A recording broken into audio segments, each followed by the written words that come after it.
Salam sejahtera buat kita semua. Selamat siang. Terima kasih kepada dosen pengampu Ibu Cynthia Yunita Pratiwi.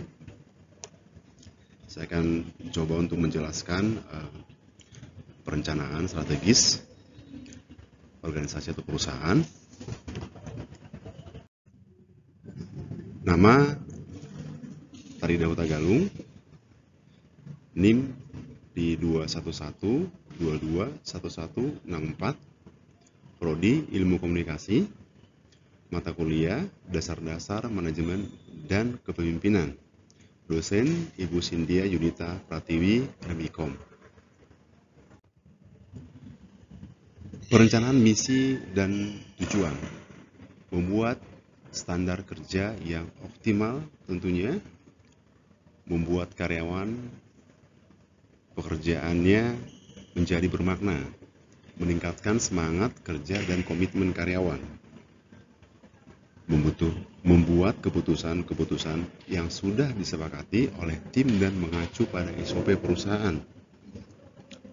Sebagai pemimpin, mengarahkan dan mengawasi staf untuk bekerja sama, tujuan untuk memajukan organisasi atau perusahaan. Pastinya di sebuah organisasi kita sebagai manajer membutuhkan tim yang handal yang bisa diajak kerjasama.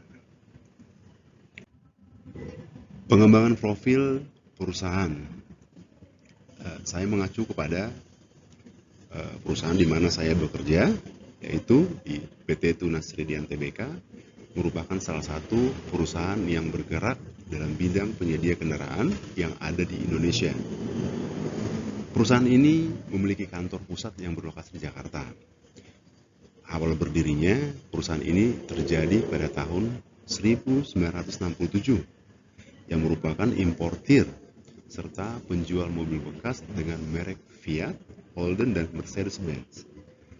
Pada tahun 1974, perusahaan ini ditunjuk sebagai dealer resmi merek mobil Toyota. Ada juga Daihatsu, BMW, Peso, dan Renault untuk wilayah Jakarta dan sekitarnya. Itu kira-kira percabangan dari atau grup Tunas Toyota. Analisa lingkungan eksternal, kita bisa ambil dari yang lebih tepatnya makro atau ekonomi. Yang pasti keadaan ekonomi sangat berpengaruh terhadap kinerja perusahaan ini. Keadaan ekonomi yang bagus mendukung terhadap kelancaran aktivitasnya. Namun keadaan ekonomi yang carut marut, misalnya seperti yang tahun 2020 adanya pandemi, hingga saat ini berdampak pada penurunan daya minat dari pembeli itu sendiri. Kependudukan, aspek lingkungan kependudukan terhadap perusahaan di Indonesia sangat penting dalam hal ketersediaan SDM atau sumber daya manusia sendiri dan sasaran pasar dari produk perusahaan tersebut. Indonesia adalah negara yang luas dan memiliki jumlah penduduk yang banyak, sangat menunjang terhadap prospek perkembangan perusahaan dan juga perekonomian negaranya. Analisa lingkungan eksternal. Pemasok, peran pemasok sangat penting bagi PT Tunas Ridian Tbk. Selain mendistribusikan unit yang dipesan, pihak pemasok juga mendistribusikan suku cadang guna keperluan perawatan. Adapun masalah yang sering terjadi yaitu tingkat produksi yang masih sedikit dibandingkan minat beli. Produksi yang berada di luar negeri menjadi masalah dalam distribusi. Adanya masa tunggu hingga hitungan bulan membuat daya beli menurun untuk tipe yang diproduksi dari luar negeri. Pasar, Jaringan pemasaran PT Tunas Ridean Tbk yang memiliki 22 cabang dapat mencakup kebutuhan pasar dalam wilayahnya. Selain mencakup penjualan, juga memasarkan kebutuhan perawatan yang sudah tersedia di setiap cabangnya. Analisa internal perusahaan, kekuatan dan kelemahan organisasi. Oke, di sini saya akan sedikit mengulik sumber daya internal perusahaan terdiri dari seluruh aset pengetahuan, proses organisasi, kapabilitas, kemampuan kompetisi, atribut perusahaan, informasi dan lain-lain yang dikontrol perusahaan yang memungkinkan perusahaan memunculkan dan mengimplementasikan strategi yang dapat memberikan keunggulan kompetitif serta bisa mencapai tujuannya. Salah satu cara yang dapat digunakan untuk mengenali faktor-faktor kekuatan dan kelemahan perusahaan adalah dengan pendekatan atau bisa disebut value chain atau rangkaian kegiatan yang dilakukan suatu perusahaan untuk menghasilkan produk. Identifikasi kesempatan dan ancaman strategik. Dalam proses ini, mengidentifikasi kesempatan, saya melihat peluang dari lingkungan bertempat di area Jakarta Selatan dalam laporan Dinas Penduduk per Juni 2022, Jakarta Selatan memiliki 2.384 jiwa. Ini membuat optimisme dari kami untuk memasarkan produk kami di wilayah tersebut. Selain Jakarta Selatan, kami juga dapat mencakup Jakarta Timur dan Depok. Banyaknya mal besar di area dan pasar tradisional juga dapat kami manfaatkan untuk melakukan promosi ataupun pameran. Tidak jarang, tim marketing melakukan pemasaran secara offline guna menjangkau area terpencil. Selain Tunas Toyota yang memasarkan produk yang sama, adanya 3 brand lainnya yang juga memasarkan dengan strategi yang sama. Banyaknya pilihan dari merek lain juga mempengaruhi gagalnya strategi pemasaran yang dibuat. Pembuatan keputusan strategi alternatif. 1. Menempatkan perusahaan sebagai tempat untuk keperluan pelanggan, mulai dari jual beli hingga after sales-nya.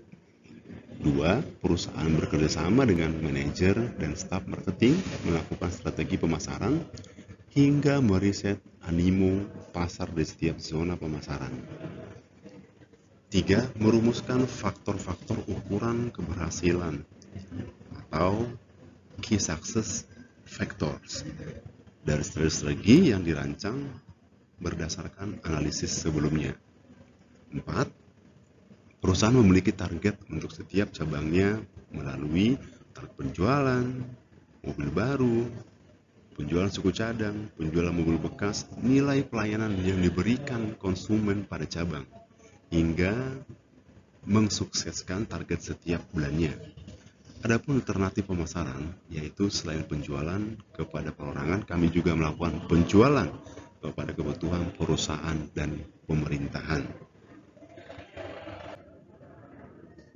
Pengembangan strategi perusahaan jangka pendek dan panjang. 1. Melakukan persiapan strategi untuk membuat pasar terpaku pada perusahaan. Dikarenakan ketersediaan stok, pelayanan, dan perawatan yang baik.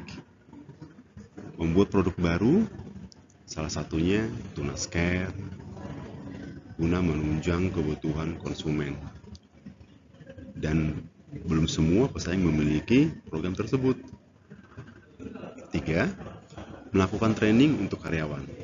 Itu selalu kita canangkan bahkan setiap bulannya, karena di area penjualan tersebut saking banyaknya pertukaran sales force ya yang ada di cabang kita, sehingga kita harus rutin untuk membuat suatu training produk agar konsumen merasakan kenyamanan dalam setiap pembelian yang dilakukan di perusahaan kami. Tujuan dari training produk tersebut agar bisa sales force menjelaskan dari semua produk yang kita jual serta varian-varian mobil yang ada di cabang kita. Implementasi strategi, pastinya manajemen berusaha mewujudkan berbagai strategi dan kebijakannya dalam tindakan melalui pengembangan program-program, rancangan anggaran, dan prosedur.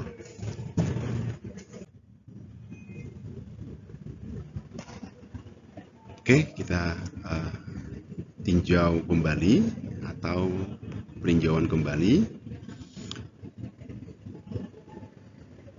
Dalam melakukan strategi pemasaran berguna memajukan perusahaan. Kami melakukan riset dan development melalui rumusan SWOT atau SWOT di lapangan. Tidak menutup kemungkinan adanya pesaing sejenis memiliki strategi yang hampir sama dengan kami. Tetapi pelayanan yang kami berikan, ketersediaan stok yang lebih baik, hingga program kerjasama dengan pihak terkait seperti leasing dan asuransi, itulah yang membuat perusahaan ini terjamin. Ya pasti suatu organisasi harus mempunyai kerjasama atau MOU dengan finance seperti tadi leasing itu adalah seperti Adira atau bisa dibilang kayak ACC ataupun Mandiri, bahkan TAF atau Toyota Astra Finance ya, karena itu salah satu penunjang keberhasilan dari organisasi atau perusahaan yang bergerak di bidang otomotif atau penjualan.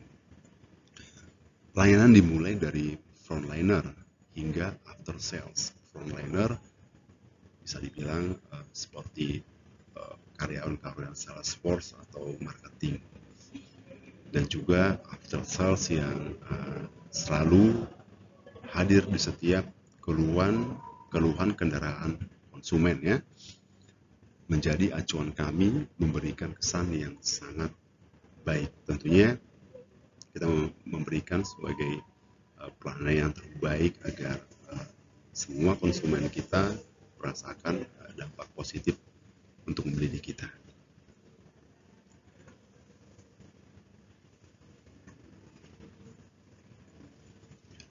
Agar konsumen selalu melakukan kebutuhannya di tempat kami, itu udah pasti yang kami inginkan ya.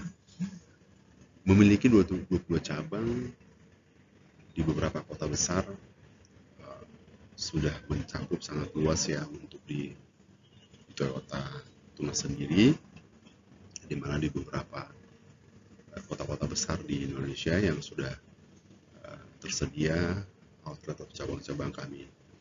Juga membantu bagian marketing menjangkau para konsumen. Sekian dari saya, Tarida Tagalu, penjelasan tentang perencanaan strategis organisasi atau